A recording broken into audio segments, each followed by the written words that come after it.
Hi student, हम आप लोगों के लेके आए हैं direction angle and direction cosine का पार्ट नंबर 2। इसमें हम आप लोगों को कुछ बेसिक फार्मूले बता चुके हैं और कुछ क्वेश्चन भी करवाए थे। इसे हिंदी में कहते हैं दिक् कोण तथा दिक्कोज्य। दिक्कोज्य मतलब कास होता है, कोण तो आप जानते हो। यहाँ मैंने दो क्वेश्चन लिखे हैं। पहला क्वेश्चन है, यदि कोई रेखा अक्षों के साथ अल्फा बीटा गामा कोण बनाती है तो सिद्ध करो कि sign square alpha plus sine square beta plus sine square gamma बराबर 2। ये आपको सिद्ध करना है। दूसरे सवाल में उस रेखा की दिक् को ज्ञात करो जो निर्देशांक अक्षों की धनात्मक दिशाओं के साथ बराबर कोण बनाती है। तो इसमें आपको पूछा गया है कि दिक्कोज्याएं कास अल्फा, कास बीटा, कास गामा, इस टाइप से। और इसमें सिद्ध करना है। तो देख लीजिए पहला सवाल। पहला ये देखिए, अल्फा बीटा कोण बनाते हैं तो sign square alpha sine square beta plus sine square gamma बराबर 2। ये आपको सिद्ध करना है। आप लोग जानते हो यल बराबर कॉज अल्फा, यम बराबर कॉस बीटा, एन बराबर cos gamma. L M n क्या है हमारे? एल एम एन क्या है? Direction cosine. क्या है? डायरेक्शन कोसाइन, या हिंदी में कहेंगे दिक्कोज्याएं। क्या है हमारे? दिक्कोज्याएं हैं। क्या है? दिक्कोज्याएं। तो एक मैंने फार्मूला लिखा था, l square plus m square plus n square बराबर 1। पहले पार्ट में मैंने फार्मूला बताया था, l square plus m square plus n square बराबर 1 लिखाया था। एल बराबर क्या दिया है? काज स्क्वायर प्लस यम बराबर काज स्क्वायर बीटा प्लस एन बराबर काज स्क्वायर गामा बराबर 1। और आप लोग जानते हो साइन स्क्वायर अल्फा काज स्क्वायर अल्फा बराबर 1। तो यहाँ क्या दिया? इसमें क्या है? साइन है, तो यहां से निकाल सकते हो काज स्क्वायर अल्फा बराबर 1 माइनस साइन स्क्वायर अल्फा। देखो यहां पुटअप करें, 1 माइनस साइन स्क्वायर अल्फा। यहाँ अल्फा था तब यहाँ अल्फा है, यहाँ बीटा है तब लिखेंगे हम लोग 1 minus sign square beta plus इसके लिए इसी प्रकार 1 माइनस काज स्क्वायर गामा, सॉरी यहाँ रहेगा साइन स्क्वायर गामा बराबर 1। अब ये देखो, ये 1 2 3 कितना हुआ? 3। ये माइनस है, सब उस साइड इसको इधर लाओ, इसको इधर लाओ तो माइनस का 1, ये उधर जाएगा sine square alpha sine square beta sine square gamma घटाइए, इधर देख लो तो ये हो जाएगा हमारा 2 बचेगा। इसको पहले लिख लो, sine square alpha plus sine square beta plus sine square gamma बराबर कितना आ जाएगा? 2। यही आपसे प्रूफ करवा रहा था। आप लोग स्क्रीनशॉट ले लो।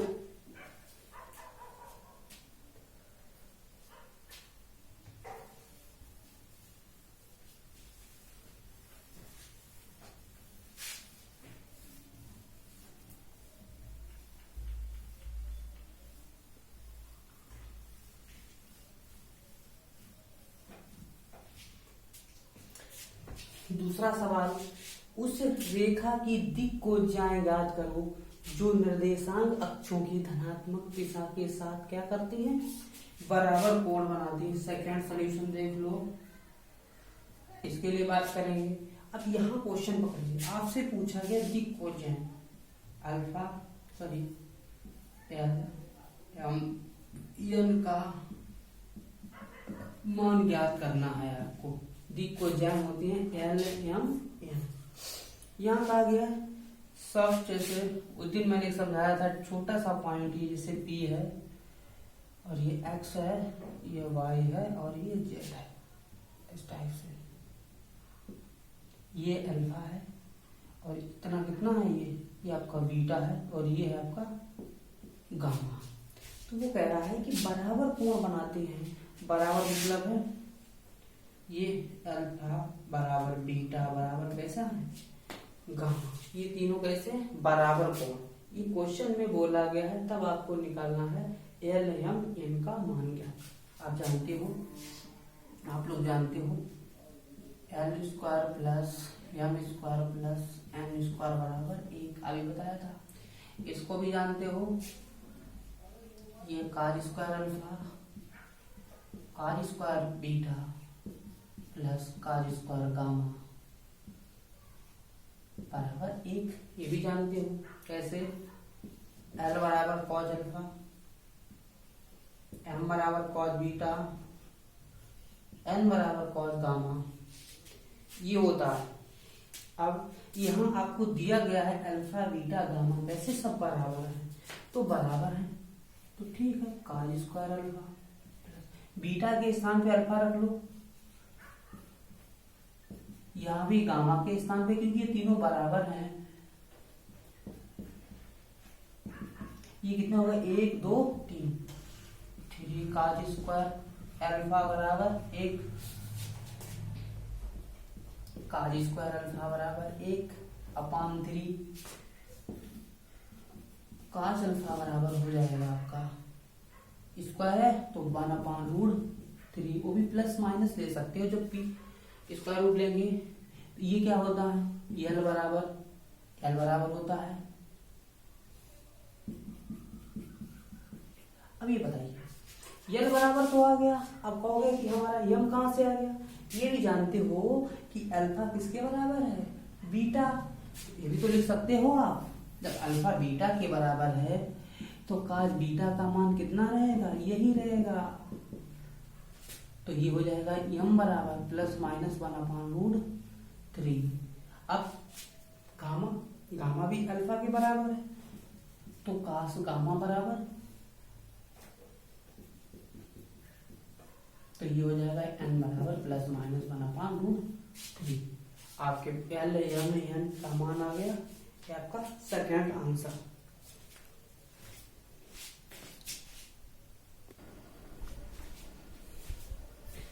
अगला सवाल देखिए, तीसरा है, रेखा बिंदुओं 6 - 7 - 1 तथा 2 - 3 1 से होकर जाती हैं। यदि वह एक्स अक्ष के साथ न्यून कोण तो उसके दिक् अनुपात तथा दिक् को ज्या बनाती है। वैसे तो ये नॉर्मल क्वेश्चन है, सिर्फ मेन एक ये पॉइंट है, क्या है ये, एक्स अक्ष के साथ न्यून कोण, इसका मतलब है कि ये 90 से कम है, इसका मतलब ये पॉजिटिव है, पॉजिटिव। तो सॉल्विंग देखो, बिंदु लिख लो, इसे ए मान लो, 6 - 7 - 1, और ये अब बी मान लो, 2 - 3 और 1। एक पॉइंट ए और एक पॉइंट बी है। अब दिक् अनुपात, इसे आप ले लो x1, इसे y1, इसे z1, इसे x2, y2, z2। अगर हमें दिक् अनुपात चाहिए तो हम नॉर्मली घटा देंगे। अब हमें दिक् को ज्या भी ज्ञात करनी है, तो इसके लिए हमें दो बिंदुओं के बीच दूरी की भी आवश्यकता पड़ेगी। क्या पड़ेगी, दो बिंदुओं के बीच दूरी। तो पहले हम दिक् अनुपात निकाल लेते हैं, फिर बाद में दूरी का सोचेंगे। तो दिक् अनुपात के लिए फार्मूला होता है दिक् अनुपात के लिए x2 माइनस x1 कामा y2 माइनस y1 कामा z2 माइनस z1। तो यहां लिखेंगे x2 कितना 2, इसको घटाएंगे 2 माइनस का 6 कामा इधर y2 माइनस y1 माइनस 3 और माइनस का 7, और यह माइनस होता है तो ये माइनस का सब प्लस हो जाएगा कामा कामा लगे तो z कितना है 1 माइनस और ये माइनस, इसी जगह सॉल्व करें तो माइनस का 4, इसे माइनस 3 प्लस का 7, ये माइनस माइनस प्लस, ये 1 प्लस 1 माइनस 4 और ये 4 और ये 2। ठीक, अब मेन बात ये आई है कि इसमें देखो 2 से भाग जा रहा है, आप दे सकते हो, लेकिन यहाँ एक बात समझ जाइए कि यहाँ x अक्ष के साथ न्यून कोण, इसका मतलब हमारा पॉजिटिव होना चाहिए x अक्ष। x अक्ष का जो x अक्ष पे जो बात करेंगे वो हमारा ये -4 लिखा हुआ, तो x अक्ष न्यून कोण है, इसका मतलब धनात्मक है, तो इसमें हम -2 से भाग करेंगे, तो ये वाला हमें क्या बनाना है पॉजिटिव बनाना है, तो आप -2 से भाग कर दीजिएगा तीनों में, तो -2 से करेंगे तो -4y-2 4y-2 और 2/-2। इसे जरा सॉल्व करिए तो ये 2 बचेगा, ये भी आपका 2 बचेगा, ये आपका -1 और ये भी माइनस का बचेगा। मेन बात ये x अक्ष के साथ न्यून कोण, इसका मतलब है x अक्ष जो है हमारा पॉजिटिव की बात कर रहा है, तो हमारा जो दिक् अनुपात होगा ये कैसा होना चाहिए पॉजिटिव होना चाहिए। अब हम बात करेंगे दिक्कोज्याओं पे। दिक्कोज्याओं के लिए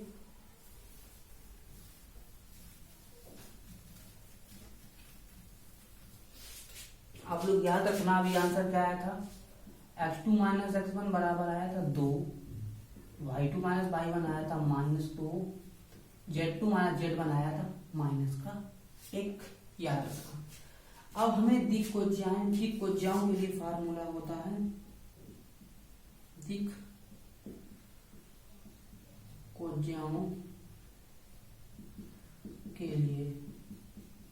दिक्कोज्याओं के लिए देखेंगे फार्मूला होता है x2 माइनस x1 अपान AB, y2 माइनस y1 अपान AB।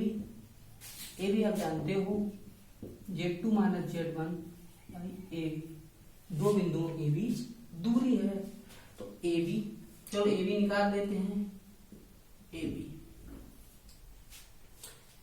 के लिए x2 minus x1 plus y2 minus y1 plus z2 minus z1 का होल स्क्वायर बराबर,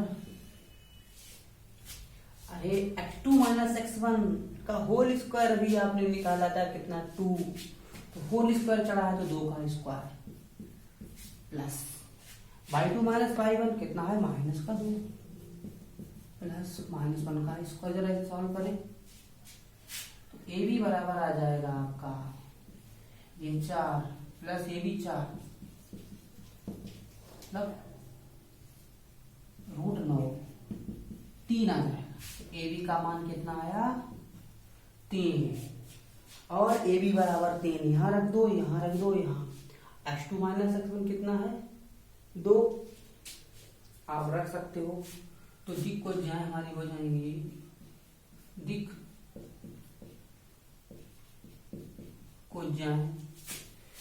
x2 माइनस x1 कितना है 2, AB कितना है 3, y2 माइनस y1 कितना है 2 भी -2, इसका मान 3 Z2 माइनस Z1 माइनस का 1/3।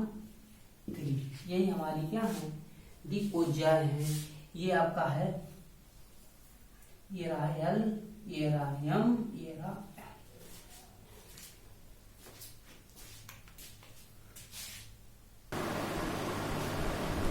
क्वेश्चन देखिए, ये इंपॉर्टेंट सवाल है। दिखाओ कि बिंदुओं 1 2 3 तथा -1 -2 -3 को मिलाने वाली रेखा बिंदुओं इतने को मिलाने वाली रेखा की समान है। वो ये कह रहा है कि ये जो रेखा है और एक नीचे बिंदु दिए गए हैं, ये दोनों कैसे हैं, समांतर। तो पहले इसके हम दिग अनुपात निकाल लेते हैं। क्या निकाल लेते हैं, दिग अनुपात। x1 y1 z1 x2 y2 ये अब दिग अनुपात के लिए फार्मूला आप जानते ही हो, x2 minus x1 y2 minus y1 और z2 माइनस z1, ये फार्मूले x2 का मान -1 ऐसे घटाएंगे -2, ये भी माइनस का 2, ये माइनस का 3 -3, तो -2 -4 -6। अब देखिए हम यहाँ माइनस चिन्ह से भाग करेंगे और दोनों में कॉमन है, तो -2 से भाग कर दीजिएगा। सब में तीनों में करेंगे, जो भी क्रिया करनी वो तीनों -2 से भाग ऐसे करेंगे। तो 2 से करिए भाग, ये आ जाएगा 1 और ये 2 ये 3। ये आपका इस रेखा जो पहली रेखा थी उसके आपकी क्या निकले, दिग अनुपात निकले। आप अब इसी प्रकार दूसरी रेखा के दिग अनुपात निकाल लीजिएगा। ये बिंदु है, इसे ले लीजिएगा। ए भी लिया है, ए भी अपना इसको ले लो, सी ले लो 2 3 4, यहाँ डी ले लो, सी और ये डी है आपका 5 9 और इसके भी आप लोग दिग अनुपात निकाल लो। और मान सकते हो x1 y1 z, x2 y2 z2, formula जानते हो x2 माइनस x1। तो 5 से घटाओ, इसको बनाओ 5 -2 5, 9 -3 13 -4 तो करिए 3 6। अब इसमें देखो 3 से भाग चला जाएगा, आप 3 से भाग दे दीजिए। इसमें 3 से जब भाग देंगे तो ये आएगा हमारा 1 2 3 1 2 3 1 2 3 आया। इसका मतलब क्या है कि देखो पहली रेखा कहाँ है आपकी, पहली रेखा ये है 1 2 3। इसका भी आंसर, इसका मतलब है ये दोनों रेखाएं कैसी हैं, ए बी रेखा A B comma C B रेखाएं कैसी हैं, दोनों समांतर है। ये तो प्रूफ हो गया हमारा। ये भी कह रहा है कि शो करना, यहाँ लिखा भी है कि बिंदुओं को मिलाने वाली रेखा परस्पर समांतर, दोनों कैसी हैं, समांतर। भाई अगर इसका भी एक ही आंसर और इसका भी एक ही आंसर, जिन रेखाओं के सेम आंसर निकले तो मान के तो हम कह सकते हैं कि ये दोनों रेखाएं कैसी हैं, समांतर हैं।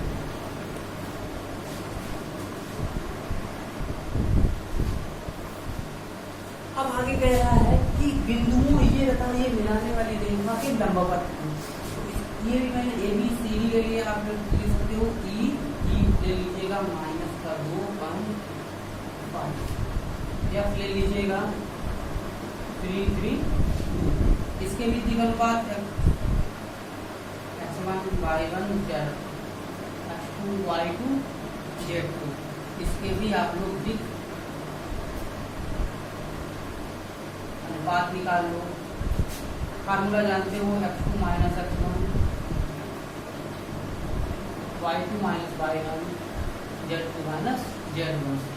x2 का मान 3 और ये देखो माइनस प्लस हो जाएगा, प्लस का 2, ये 3 -1 ये 3 माइनस 5, सॉल्व करें 5 2 और माइनस का 2। अब और अभी इससे पहले तुमने क्या निकाला था, इससे पहले अनुपात निकाले थे कि ए बी रेखा है 1 2 3 निकाले थे। अब वो ये कह रहा है कि इसके अनुपात और इसके भी अनुपात कैसे हैं, लंबवत है, सिद्ध करके दिखाओ। आप इसे ले लो A1, इसे B1 और इसे C1, ये 3 है। इसे ले लो A2 और B2 और C2। लंबवत की कंडीशन क्या होती है, लंबवत की कंडीशन होती है A1 A2 plus B1 B2 plus C1 C2 बराबर 0 होगा। यदि हम A1 A2 का गुणा करेंगे आंसर क्या आएगा, 0 आएगा। तो इसका हम लेफ्ट हैंड साइड उठा लेते हैं इधर वाला और क्या दिखा देते हैं 0। A1 का मान कितना है, A2 का मान कितना है, B1 कितना है प्लस B1 है आपका 2, B2 कितना है 2, C1 कितना है 3 माइनस तो जरा 5 प्लस 4 माइनस का 6।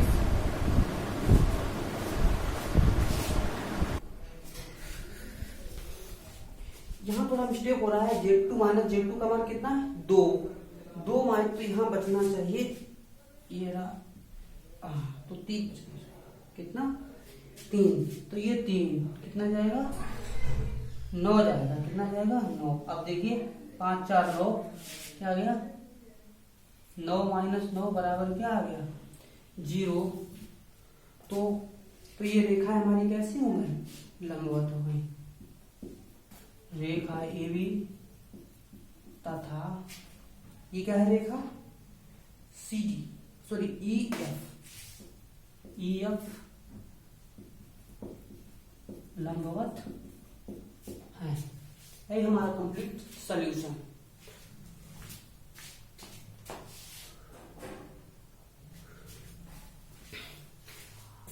और जिनका जो भी सेक्शन पीछे की जो पार्ट पढ़े नहीं है वो अपने तैयार कर लें।